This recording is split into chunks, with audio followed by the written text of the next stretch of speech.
नमस्कार दोस्तों, बहुत बहुत स्वागत है आप सभी का एक बार फिर से हमारे YouTube चैनल पे। दोस्तों, आज की जो वीडियो रहने वाली है वो इतनी अच्छी खबर नहीं है। अगर आप प्लान कर रहे हैं माल्टा आने के लिए और आप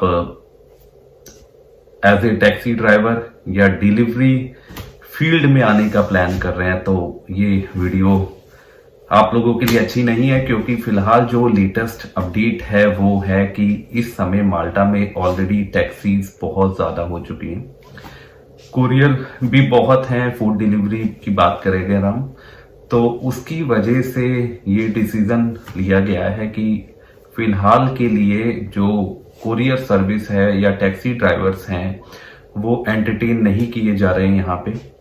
तो अगर आप इंडिया से हैं या पाकिस्तान, दुबई, बांग्लादेश या आप नेपाल से ही हैं, जो भी थर्ड कंट्री नेशनल्स हैं, अगर आप माल्टा आने के बारे में सोच रहे हैं तो आप इस फील्ड को अवॉइड कीजिए, खासकर ड्राइवर्स की फील्ड को, चाहे टैक्सी में हो या कुरियर में हो, फूड डिलीवरी में हो, क्योंकि इसमें वीजा नहीं आने वाला, बंद कर दिया गया है। पहली बात तो अप्रूवल्स ही नहीं आएगी अगर आप अप्लाई कराते हैं। तो अगर कोई भी एजेंट आपको बोल रहा है कि मैं आपको माल्टा भेज देता हूं, टैक्सी में भेजूंगा, आप इतने पैसे कमाओगे, या फूड डिलीवरी में आपका मैं अप्लाई करवा देता हूं, तो फिलहाल के लिए आप उसको अवॉइड कीजिए, क्योंकि रिफ्यूजल्स हैं और इन्होंने बंद ही कर दिया है। फिलहाल के लिए इन्होंने कहा है कि हमें टैक्सी ड्राइवर्स की और जरूरत ही नहीं है।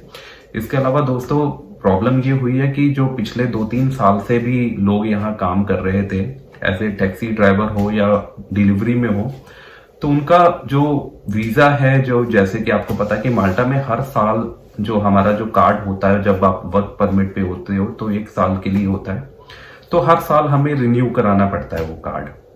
तो अभी प्रॉब्लम क्या आई है कि 400 से ज्यादा एप्लीकेशंस को रिजेक्ट कर दिया गया है। वो इसी वजह से किया गया है कि इनका कहना है कि फिलहाल इनको अब टैक्सी ड्राइवर्स की जरूरत नहीं है। तो हालांकि ये अच्छी खबर नहीं है, क्योंकि अगर आप 3 साल 4 साल से माल्टा में रह रहे हैं और आप जब अपना कार्ड रिन्यू कराने जाते हैं या चेंज ऑफ एम्प्लॉयर करने जाते हैं, तो वो आपका जो कार्ड है वो रिन्यू नहीं हो रहा है और आपकी रिफ्यूजल्स आ रही हैं। तो ये बहुत ही देखा जाए तो अच्छी न्यूज नहीं है। मैं इसको अच्छी बात नहीं बोलूंगा, क्योंकि ऑलरेडी जब हम 3-4 साल से किसी कंट्री में रह रहे होते हैं और अचानक हमें पता लगता है कि अब जो हम काम कर रहे हैं उसमें हमारी रिक्वायरमेंट ही नहीं है, तो वो बहुत बड़ी दिक्कत की बात है। अब आने वाले टाइम में मुझे नहीं पता कि जिनकी रिफ्यूजल्स आई हैं वो क्या करेंगे।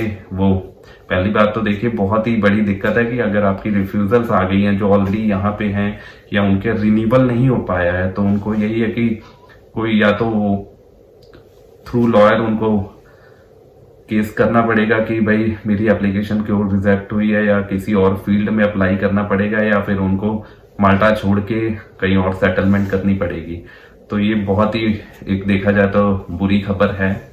जितने भी मेरे दोस्त टैक्सी लाइन में थे खास करके, तो फिलहाल मैं यही वीडियो बनाने का मेन मकसद यही था मेरा कि आप अगर नया प्लान कर रहे हैं, आप माल्टा आना चाहते हैं और खासकर टैक्सी में या डिलीवरी फील्ड में आना चाहते हैं, तो फिलहाल के लिए आप इसको अवॉइड कीजिए जब तक नई अपडेट नहीं आती है कि इन फ्यूचर इनको अगर लगता है कि हमने ऑलरेडी बहुत लोगों को निकाल दिया है इस फील्ड में, हमें और रिक्वायरमेंट आ रही है, तभी ये ओपन करेंगे। अदरवाइज फिलहाल के लिए जो अपडेट यही है कि ये अभी एंटरटेन नहीं कर रहे हैं।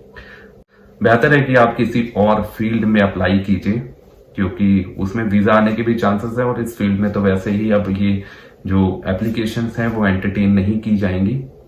तो यही एक इंफॉर्मेशन थी, अच्छी इंफॉर्मेशन नहीं है, मैं समझ सकता हूँ। तो चलिए, आई होप आपको ये छोटी सी इंफॉर्मेशन अच्छी लगी हो। मिलते हैं दोस्तों बहुत जल्दी हम एक नई इंफॉर्मेशन, नई वीडियो के साथ। तब तक के लिए नमस्कार।